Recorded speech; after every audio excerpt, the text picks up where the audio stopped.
خيرات بدينو وبرواق حلالو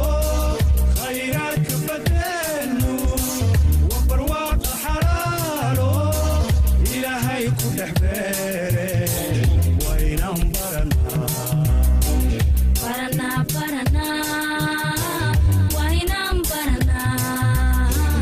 خيرات بدينا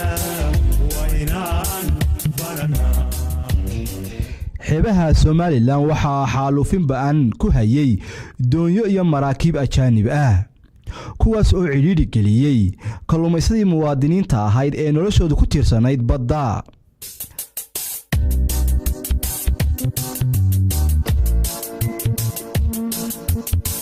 wasiirka wasaaradda xanaanada xoolaha iyo horumarinta kalluumaysiga ee Soomaaliland mudane Xasan Maxamed Cali Xasan Gaafadhi ayaa soo saaray go'aan lagu joojinayo kalluumaysatada ajaanibka ah si loo dhiirigeliyo kalluumaysatada wadaniyiinta ah alaan sababta loo joojiyay horta marka hore maraakiibta shisheeye ahayd dakhli ahaan marka la eego inaga waxbayna kama soo geli jirin waxaad xoolaha aynu leenahay oo la iska guranayo oo aan inaga wax inoo bedelayaana aanay jirin haddii wax laga qaadi jirayna waxay qaataan wax u dhigmi karaa iyo wax u dhowtoona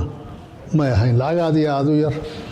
ayaa laga qaadi jiray markabka laga qaadi jiray one time laga qaadi jiray laakiin lagama iibin jirin kalluunkan uu qaadanayo lagama iibin jirin waxyaabaha royaltiga la yahaa ayaa laga qaadi jiray lacagaan badnayn markabka ilaa $10,000 wuxuuna la tegi jiray ilaa $1,000,000 xoolo u dhigma oo kalluuna ayuu la tegi jiray sabab xoolaheenaas ay ku baxayeen waxaad kalluunkan inaynu sida adhigeena u iibino oo aynu qiimaha kalluunka lacag u dhiganta inayna ka soo gasho markabkaas kalluunka uu qaatay may dhici jirin marka hore sabab uu markab caynkaasi baddaada u jooga may jirin marlabaadka waxyeello fara badan bay ku hayeen badda maraakiib qalabka isticmaalayaan qalab mamnuuc ay yihiin oo kuwa shariifka u badnaa ayay ahaayeen jijabinayay nolosha badda hoosteeda hadday tahay dhulkii kalluunka ku noolaa iyo degaankii maxaan ku rahday kalluunka dhibaato weyn u geysanayay qaar raranayaba xataa oo ay raranayeen oo ay u raranayeen dalalkooda ay u raranayeen dhulka kalluunka uu ku nool yahay oo kale isla markaana sanqadh fara badan ku keentay kalluunkii dabeedna ay noqotay inuu dido oo uu ka yaaco dhulkii maxaa kalluumaysatadeennu ay gaari kari jirtay waxay kaloo dhibaato ku hayeen kalluumaysatadeenna waa mare horta kalluunkii way ka didiyeen waxay noqotay markaa kalluumaysatadeenna inay meel fog ugu tagaan oo shidaal badan ay isticmaalaan ninkii xeebta istaagi jiray xadhigiisa iska ridan jirayna waxba waayo isagu waa marlabaadka ee shabaagtii iyo waxa iyagu dhigan jireen waxa ka jiiri jiray maraakiibtaas habeenkii ka jiiri jirtay taasuna waxay u noqotay inay iyaga subaxnimadii hungaga la soo noqdaan maxaan ku raahday kalluumaysatadeenni muwaadiniin tahay marka intaasoo dhan la eego waxay noogu muuqatay marka koowaad horta in badda la nasiyo dabadeedna siduu kalluunkii uu dib ugu soo noqdo ammaan u helo meeshii uu ka dheli jiray uu yimaado tarmo ayaan marka hore u joojinay marlabaadka dee waxbayna kagama lumaynin markabkan shisheeyaha meesha jooga wuxuunbuyna ka qaadaya wax laale waxayna kaga dakhlayna kaga lumayeena ma jirin wax aynu ka helaynina may jirin xoolaheenniyo da aynu ilaashanayna ayay ahayd wadee nin waraabe uunu soo dhacaya xoolaha kama duwanin marka shisheeyu nin xeradiisii waraabe u soo dhacay unbaa ahayd marka dee waxayd iyada lafteedana inaynu xoolaheenni inaynu ilaashanno taasi waxaa dhinaca socotay siyaasad iyo qorshe lagu tayeynayo qalabka wax soo saarka kalluumaysiga ee dalka iyo weliba dhiirigelinta kalluumaysatada wadaniyiinta ah qaybta hore ee barnaamijkeenan waxa aynu ku eegi doonaa saamaynta siyaasadda wasaaraddu ku yeelatay wax soo saarka kalluumaysatada wadaniga ah iyo weliba midhihii ka dhashay go'aanka wasaaradda wax weyn bay ka bedeshay sababta waxa weeye dee bad lagula leeyahay bay ahayd oo maraakiib doonyo ajnabiya wax kastaaba ay soo geli jireen kalluunka lagaaga horreynaya laga hor qaadayay iminka sidii u dhaamaa kalluunka waa laga helaa aad iyo aad baana loo dhaamaa wasaaradda kalluunkaana dee ugu mahadnaqaynaa iyo dowladda Somaliland marka baddii ilmagaleenkii baa laga saaray waa la xaalufiyey marka weli hadda way ka soo kaban laadahay dhibkii ay maraakiibtu ay gaarsiisay xaalufka ay gaarsiisay shacabadii oo dhanba way burburiyeen way garaaceen oo kuntii ku jirto oo dhanba dibadii u soo saareen marka aad iyo aad dhaawac weyn bay u geystay maraakiibtaasi laakiinse imika intii laga joojiyey way soo yashoonaanaysaa imika kalluunka horta markii ugu soo saar badnaba intii ilaa markii dhowritaadkii la soo aasaasay dowladda Soomaaliya iyo ilaa waqtigan xaadirka oo markuu gaadiidku ugu badan berbera jooga yimid dad ganacsato shicibina uu soo degeynaya kiib ay soo maalgashadeen kalluunkuna si caadi ah oo fara badan ayuu soo galaa waddanka dhammaantu ka tirada lixiisa gobol haddii sahan la geeyo wuu wada gaadhaya waxa kale oo ay wasaaraddu tayeysay iyadoo oo la kaashanaysa hay'adaha ay wada shaqaynta leeyihiin baahiyaha kalluumaysatada oo ay ka mid yihiin baraf dhaliyayaasha qaboojiyayaasha iyo waliba qalajiyayaasha iyadoo oo daboolaysa baahiyaha ka jira deegaanada xeebaha waxa ay baraf dhaliyayaal iyo qaboojiyayaal dhigtay magaalooyinka Saylac Bullaxaar berbera laaso urweyn xiis mayd iyo waliba laas qoray haddaba waxaynu qaybtan ku eegi doonaa baahiyahaasi ay dabooshay wasaaraddu ee qalabka kala duwan ah ee deegaamada aynu soo sheegna la dhigay sida ay u saamaysay wax soo saarka iyo kalluunka laas qoray waxay caan ku tahay kalluumaysiga baahida ay u qabtay baraflaliyaha waxa hadda loo isticmaalaa gaadiidku inuu badda u qaato waxa jira ashqaas badda ka baxday markii hore baraflaliya la'aan boosaasa loo raadsan jiray inta aad soo socotid ama aad halkan la joogto ayaa dabaylo dhici jireen waxay kaliftay markaa in barafkii dhalaalo shaqadiina baddii dadkii sidaa uga curyaamo ay kaga laakiin hadda badda isagoo ku soo jira ayaa teleefanka lagu wacayaa maxaad kalluun sidaa intaasaan sidaa intaasoo kiish baan rabaa intaasoo kiish baan usii diyaarinaa koolbogsiyaa yaalla waa loo kaydiyaa ciddii rabta kalluunka oo aan haysan koolbogs meesha loogu kaydiyaa ciddii koolbogs sidata oo gaadiidkooda ku sidata waa barafkaa la siinaya laga iibinaya marka baahi aan caadi ahayn baa loo qabay haddana baahidii way daboolantay waadna ka waraysan doontaan kalluumaysatada wixii intaa ka baaqaya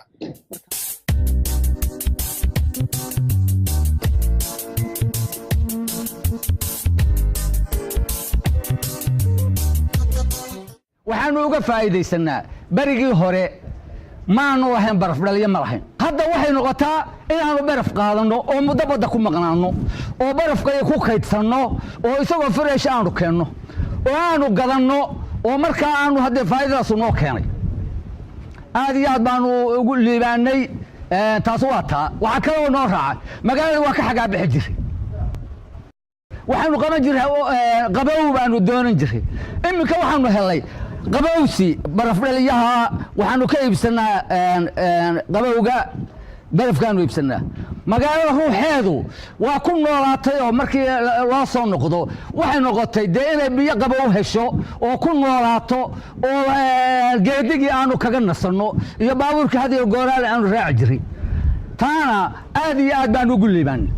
marka hore waxba ma jirinoo wax argaabo iyo meel kale iyo waxba lagu geeyey ma jirin waa intaa la cunayo baa la keeni jiray laakiin hadda argaabo iyo berbere iyo meel kasta waa la geyn karaa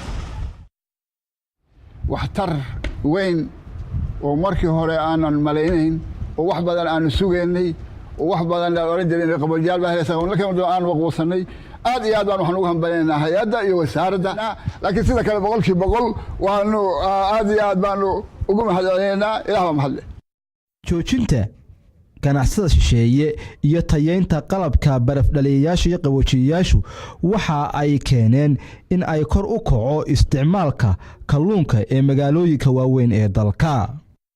halkani waa magaalada Ceerigaabo oo ah magaalooyinka waaweyn ee Soomaaliland halkaas oo waqtigan si weyn looga isticmaalo kalluunka gaariga weyn ee aad arkaysaan ee kalluunka rogaya waxa uu ka yimi magaalada Laas Qoray halkaas oo ay ku yaalaan baraf dhaliyaal waaweyn oo inta badan kalluunka lagu kaydiyo kadibna looga soo gudbiyo magaalooyinka waaweyn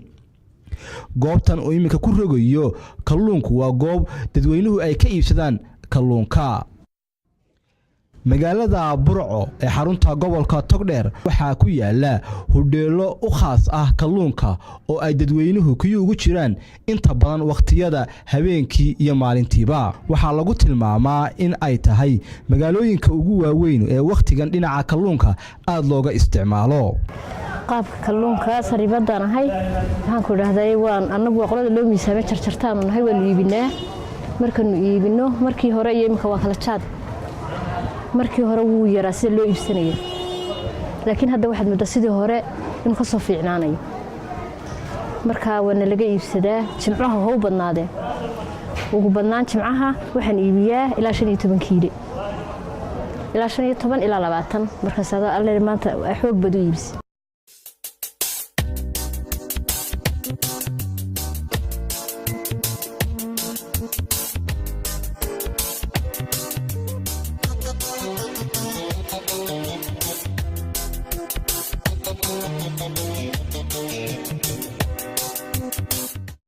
marka hore weynaynu ogaanaa in halkan badan ay tahay meel khayraad fara badan uu ku jiro khayraadkaana waxa ugu sii muhiimsan intaynu inagu ka garanayno waa kalluunka marka la eego waa xoolo kale oo la siman xoolaheena bariga ku nool xoolaheena bariga ku noolaa waxaad moodaa inay iminka abaaristaba jooge ay galeen oo maxaan ku rahdaa saameyn weyn ku yeelatay dadkii iyo xoolihiiba ku yeelatay horta marka hore waa inay mujtamaceen iyo shacbigeenu inuu ogaadaa halkaana xooleynu ku haysanay bariga xoolaha labaad aynu haysanana waa badda haddii ay xoolaheenu joogaan iyo haddii ay tagaanba labadaba waxaa inala gudboon inaynu ka faa'iidaysano baddeena inaynu ka faa'iidaysano waxaanu markaa aanu ku talagalnay in loo diyaargareeyo in nolol lagala soo baxo badda noloshaasuna imkaaniyaad bay u baahan tahay waxay u baahan tahay gaadiid aqoon bay u baahan tahay qalab bay u baahan tahay qaboojiyayaal bay u baahan tahay wadooyin bay u baahan tahay iyo jidad la maro ayay u baahan tahay annagu markaa intii karaanka iyaga ah waxaanu doonaynaa waa la kala leeyahay oo dee dowladdu iyo xukuumaddu wasaarado badan oo midaba ay wax qaabilsan tahay baa jira laakiin inta annaga nagu beegan waxaanu rabnaa horta bal wixii aanu ka qaban karno inaanu qabanno ugu dambeyntii iskaashatada kalluumaysiga iyo dadweynaha ka ganacsada kalluunkuba waxa ay wasiirka wasaaradda kalluumaysiga iyo xanaanada xoolaha ay ku bogaadiyeen dhiirigelinta iyo waliba sida howlwadanada wasaaraddaasi siyaasadda hufan ugu wajahayaan horumarinta kalluumaysiga dalka wasaaraddu aad iyo aad baan uga shaqeynaa xiriir wanaagsan baa naga dhexeeya ha noqoto dhiirinta ha noqoto maxay ahaydey macluumaad iyo aqoon ayna siiso ha noqoto xiriir wanaagsan oo aan hadda aan ku koobi karayn inta saacadaynta kale naga dhexeeya wasaaradda khaasatan anoo ku ammaanaya wasiirka iyo howlwadeennadiisaba intaba